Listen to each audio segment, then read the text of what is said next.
Munange Joshua, ovaako wa? Mbadde nvaako ku church. Tulaga wa? Tuvaako eyo. Kale bambi era mundabira wano nange mbadde nzira waka. Kale. Mulindeeko. Mbadde njagala mwetwalire ekigambo kya Mukama. Naye manyi Joshua, tetwagala kumalamu maanyi. Obudde butuyiseeko. Naye tujja kujja oluddako. Olidde.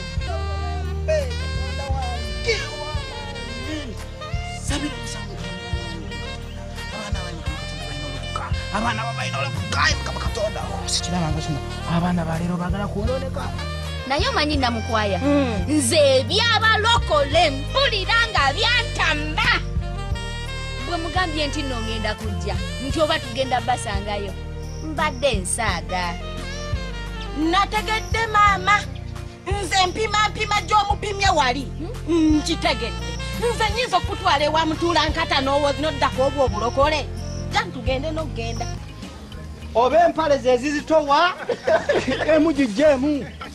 Baba kolanga ayina yazze okukola. Nawulidde ebbaawo yafunye akabenje. Nze simanyi kiri maka muno. Tetulina ssente. Ono yakedde agenda anoonya omulimu. Kyokka yafuniddeyo kabenje. Namuzinda. Jjajja Mukasa. Gwewe ennyanja.